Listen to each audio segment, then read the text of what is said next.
Corona संकट कम होने लगा तो किसानों ने अपना आंदोलन तेज कर दिया। आज देश भर में किसान प्रदर्शन कर रहे हैं। चंडीगढ़ में तो किसानों और पुलिस में झड़प तक हो गई। बैरिकेड तोड़कर किसान चंडीगढ़ में घुस गए। जवाब में पुलिस को वाटर कैनन तक चलाना पड़ा है।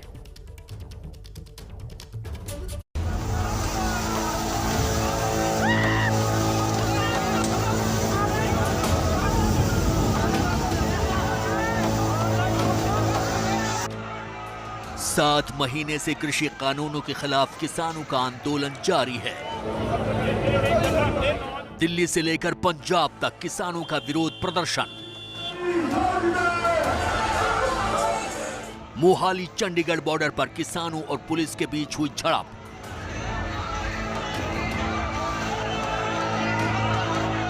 सैकड़ों किसानों के सामने पुलिस की बैरिकेडिंग किसी काम न आई।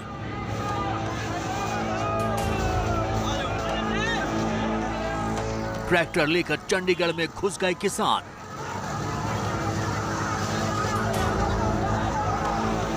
हालात काबू में करने के लिए पुलिस ने किया वाटर कैनन का इस्तेमाल। कुल मिलाकर किसानों और सरकार के बीच का संघर्ष आज देश भर में देखने को मिला। सबसे ज्यादा असर पंजाब में दिखा।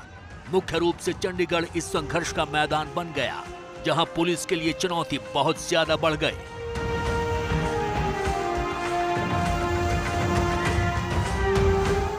दरअसल किसान आंदोलन को आज 7 महीने पूरे हो गए हैं। पिछले साल 26 नवंबर को 3 कृषि कानून को रद्द करने की मांग के साथ इसकी शुरुआत हुई थी। अब तक कई दौर की सरकार से बातचीत हो चुकी है, लेकिन बात नहीं बन पाई है। इसी के खिलाफ आज किसानों ने विरोध प्रदर्शन किया।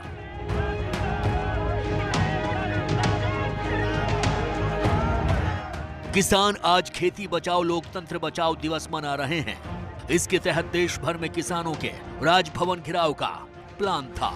इसी दौरान मोहाली चंडीगढ़ बॉर्डर पर किसानों और पुलिस में संघर्ष हुआ।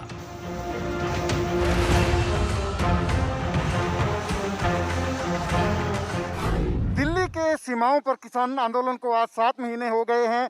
इस वक्त हम चंडीगढ़ में खड़े हैं। किसानों का आह्वान था आज राजभवन की तरफ मार्च करने का पूरे देश में।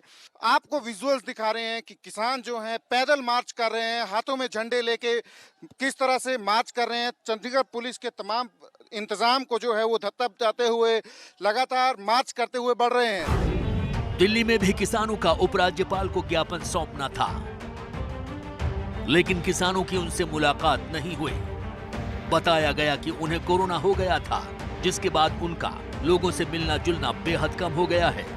आरोप है कि किसानों को पुलिस ने जबरदस्ती हटा दिया।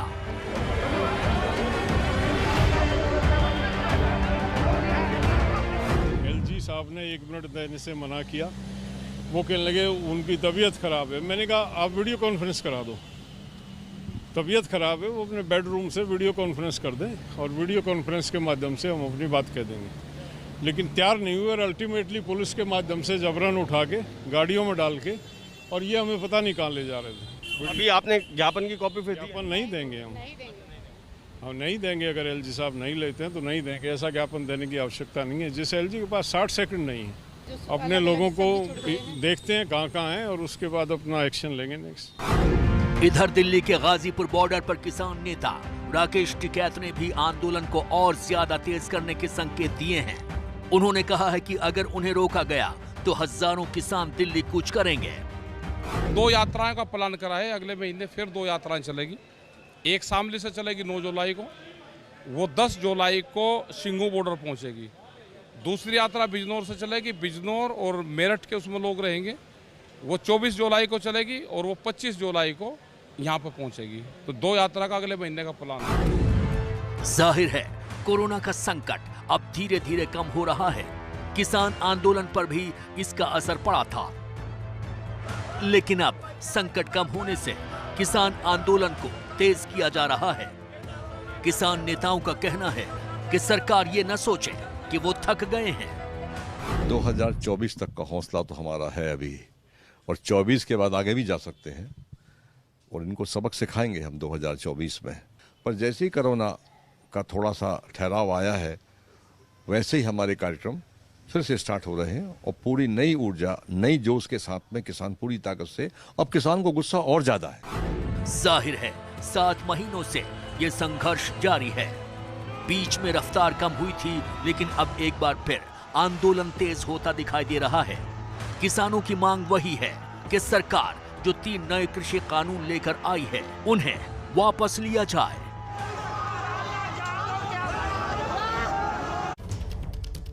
दरअसल ये जो पूरा मामला है, इसके कई पहलू देखने को मिल रहे हैं, इसके तमाम राजनीतिक मायने मतलब भी निकाले जा रहे हैं। कई सवाल हैं, इस पर हम बातचीत करेंगे और हमारे साथ जो मेहमान जुड़े हैं उनसे मैं आपका परिचय करवा दूं। किसान नेता हैं शिव कुमार कक्का जी हमारे साथ जुड़ चुके हैं, बहुत बहुत स्वागत आपका।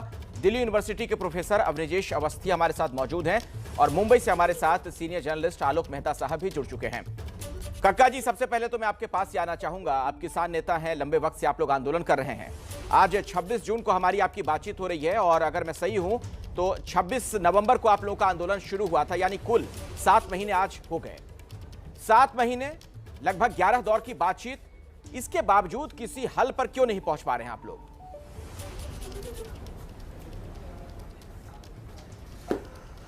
देखिए, सरकार के पाले में गेंद है।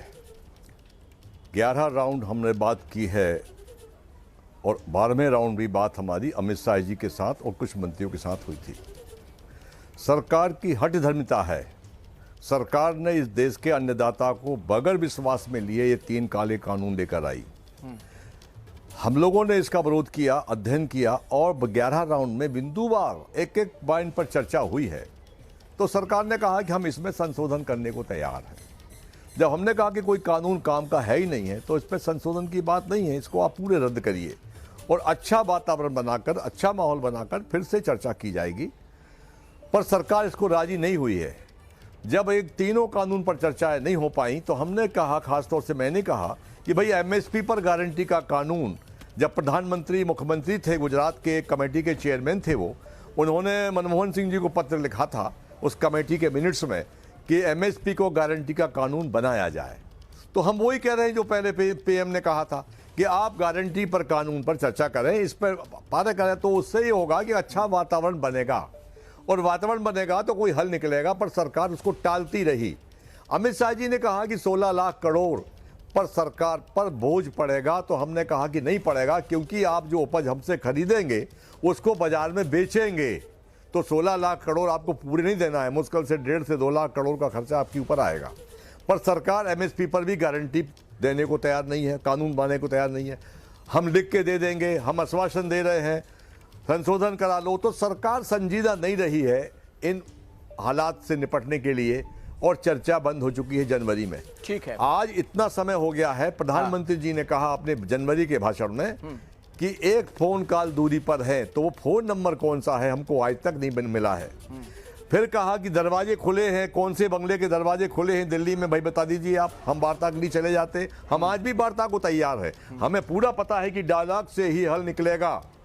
आज लगातार आप महंगाई बढ़ा रहे हैं, डीजल इतना महंगा हो गया, खेती में ट्रैक्टर चलाना मुश्किल पड़ गया। डायलॉग से हल निकलेगा, डायलॉग तो इस कदर हो गए, शायद ही मुझे कोई आंदोलन याद आ रहा जहां इतने दौर की बातचीत हुई हो और तमाम काबीना मंत्रियों के साथ, बड़े बड़े अधिकारियों के साथ फिर भी कोई हल नहीं निकला हो। मेरे साथ अवनिजेश अवस्थी भी हैं। अवनिजेश अवस्थी जी, आप सुन रहे हैं, शिव कुमार कक्का जी साफ तौर पर यह कह रहे हैं कि दरअसल ये सरकार की हठधर्मिता है। एक तरफ तो कहा जाता है कि प्रधानमंत्री एक कॉल की दूरी पर है, दूसरी तरफ इन किसान नेताओं को यही नहीं पता कि आखिर वो फोन नंबर है कौन सा। अखिलेश जी, एक बड़ी साफ सी बात है, 11 जो बैठकें हुई थी वो कैसे पहुंचे थे? वो भी तो पहुंचे थे ना, कृषि मंत्री के साथ बैठक हुई, इन्होंने कहा अमित शाह जी के साथ भी बैठक हुई। बात सवाल ये नहीं हठधर्मिता की सरकार की, बात ये कि आपने टोन एंड टेनर जो किसान नेताओं, खासतौर से राकेश टिकैत का देखा होगा, उसमें कहीं भी सरकार को अपनी बात मनवाने की, अपनी बात सामने रखने की कहीं भी आपको कोई इच्छा दिखाई देती है? कल उन्होंने कह दिया धारा 370 हटाओ जी, ये भी किसानों की मांग है। उससे पहले जिस तरीके की मांगे आई हैं, बरबरा राव को रिहा करो, ये बात कि जब ज्यादा किसानों ने आत्महत्या की थी तब राकेश टिकैत कहाँ थे? तब ट्रैक्टर लेके दौड़ के क्यों नहीं आए थे राष्ट्रपति भवन? दौड़ के आते थे, 3 लाख किसानों की आत्महत्या कर रहे थे, कुछ करो ना। 3 लाख किसानों की आत्महत्या नहीं थी, वो शहीद नहीं हुए। जी कक्का जी, ये बात बताइए, सर सुन लीजिए, मेरा सवाल सुन लीजिए, आप बोलिएगा, अपनी बात रखिएगा, जो बातें कह रहे हैं अवनीश अवस्थी उस पर, लेकिन सुन लीजिए मेरा सवाल। एक मिनट अवनीश अवस्थी जी, मैं आता हूं आपके पास। सवाल यह है, आप लोगों पर अब ये जो इल्जाम लग रहा है, आपने सुना अवनीश अवस्थी साहब को भी, कि आंदोलन जो था किसानों का दरअसल अब एक राजनीतिक आंदोलन नजर आ रहा है, और राकेश टिकैत की वजह से खास तौर पर कभी वो पश्चिम बंगाल पहुंच जाते हैं, दूसरी तरफ जम्मू कश्मीर में 370 को लेकर बयान दे देते हैं। तो फिर आप लोग जो ये बात कहते रहे, जो आप लोग का स्टैंड था कि भैया हम तो राजनीति से दूर हैं, हमारा आंदोलन एक निष्पक्ष निरपेक्ष आंदोलन है, वो तो नजर नहीं आ रहा है फिलहाल। देखिए, जो टिकैत साहब कह रहे हैं उनका अपना एक संगठन है बीकेयू, हमारा 9 मेंबरी कमेटी और 580 संगठनों का एक समूह है जिसका नाम संयुक्त किसान मोर्चा है। संयुक्त किसान मोर्चा की 9 मेंबरी कमेटी है आज की तारीख में, जो निर्णय लेती है, और निर्णय लेने के बाद में बाहर पीसी होती है, और पीसी में अधिकृत बयान हम लोग देते हैं। कोई व्यक्ति अपने संगठन के बैनर पर अगर कोई बयान देता है तो वो हमारी जवाबदेही नहीं है। संयुक्त मोर्चा कभी भी जवाबदेही धारा नहीं है आपकी, 370 के काका साहब, बारे में कोई बात नहीं आपकी करता। जवाबदेही नहीं है, तो क्या फिर आप ये मानेंगे साफ गोई से, ईमानदारी से आप कहेंगे कि फिर राकेश टिकैत किसान आंदोलन के नाम पर अपनी राजनीति चमका रहे हैं? देखिए, मैं ये नहीं कहूंगा, वो अपना बयान दे रहे हैं, वो अपने हिसाब से चल रहे हैं। उनको समझाया गया है कि भाई हमारा किसान आंदोलन 370 से किसान आंदोलन का कोई लेना देना नहीं है, राजनीति से हमारा कोई लेना देना आज भी नहीं है, हम अपनी जगह अडग हैं।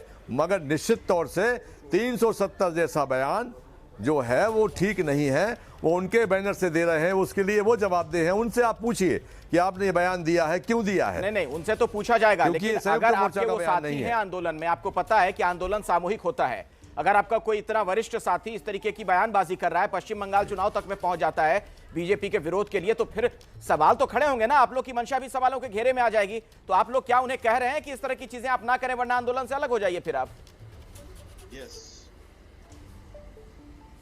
वो हमारी इंटरनल व्यवस्था है, उसमें लगातार हमारी बातचीत हो रही है। अच्छा। और देखिए, कोई भी मेंबर संगठन का, संयुक्त मोर्चे का जो मेंबर है, वो मेंबर तो रहता है, पर वो गुलाम नहीं है हमारा कि हमारी पूरी बात मानेगा।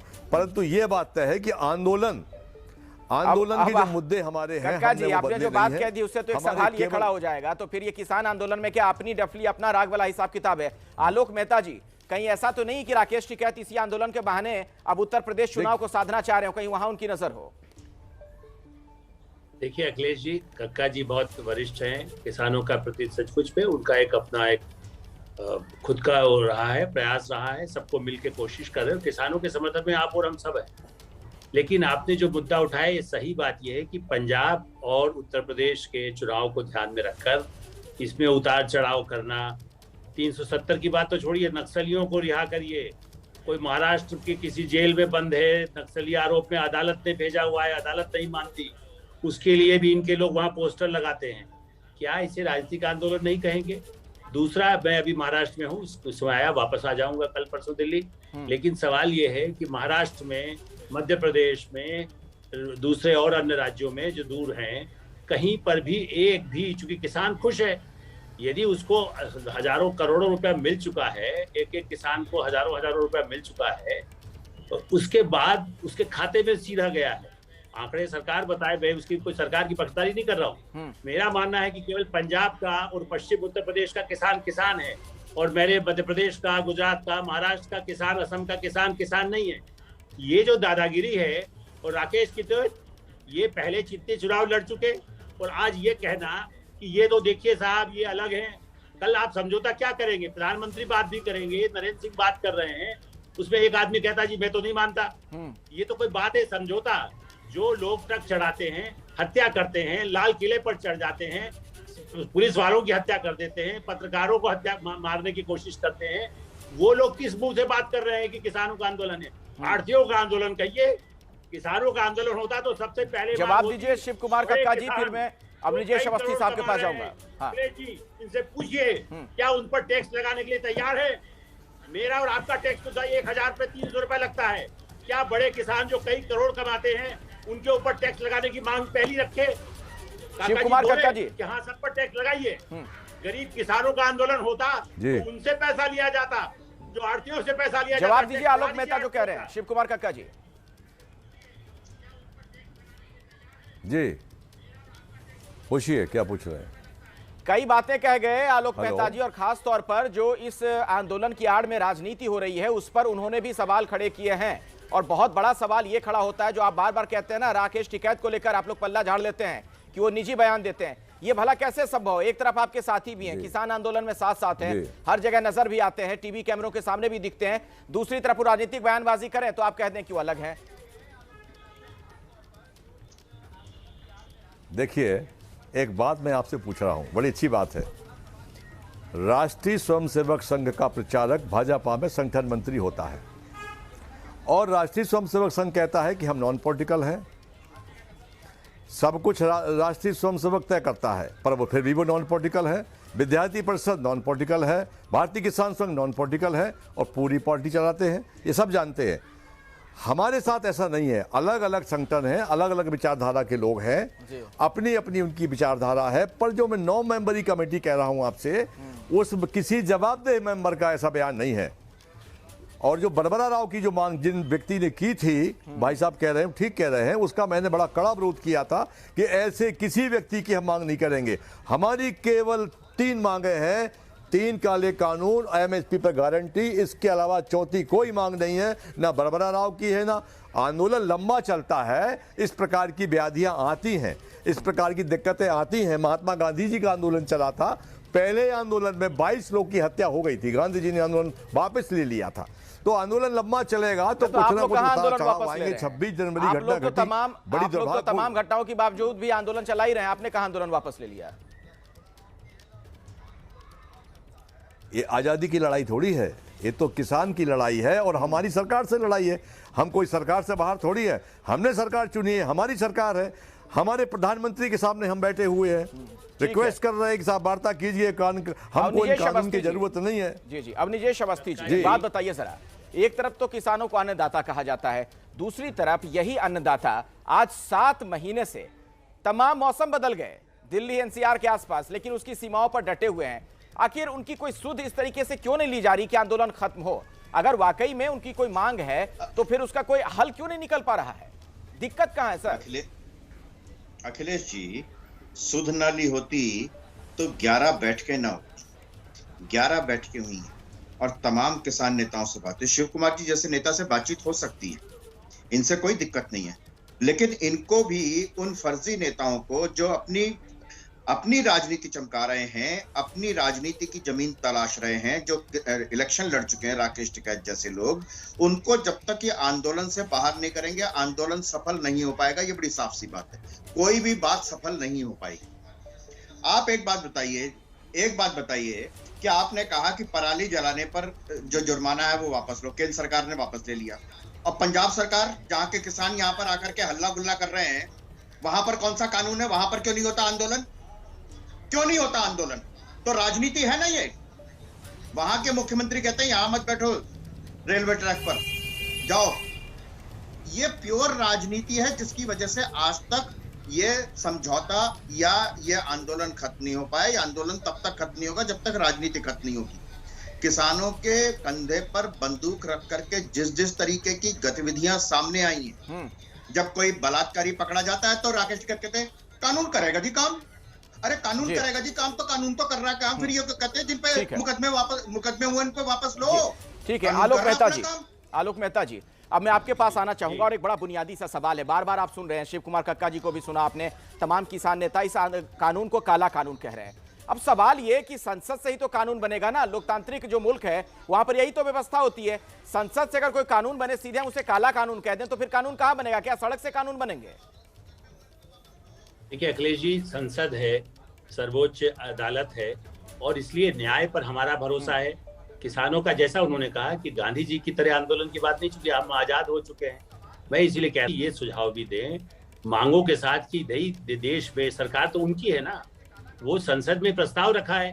ये नेहरू के जमाने से, वो पढ़ लीजिए, मुझसे ज्यादा जानकार है किसानों के मामले में। नेहरू युग से ये मांग होती रही है कि बड़े किसानों पर टैक्स लिया जाए, जो पंजाब में बैठ करके अरबपति बने हुए हैं, जो कनाडा तक पैसा वहां से आता है, क्या उनका हिसाब किताब नहीं होना चाहिए? बड़े बड़े जो पैसे वाले दिल्ली बम्बई में बैठे हैं, उनके पास फार्म के नाम पर जो किसान खेती की फसल दिखा देते हैं, और करोड़ों रुपया काला धन बना हुआ है, उसके लिए कक्का जी मांग क्यों नहीं करते कि सरकार फिर सबको पैसा दे और दूसरा छोटे किसानों के हितों आलोक जी, चूंकि एक बड़ी खबर आ रही है तो मैं बीच में आपको रोक रहा हूं। अब निजेश अवस्थी साहब, शिव कुमार कक्का जी और आलोक जी, धन्यवाद आपका।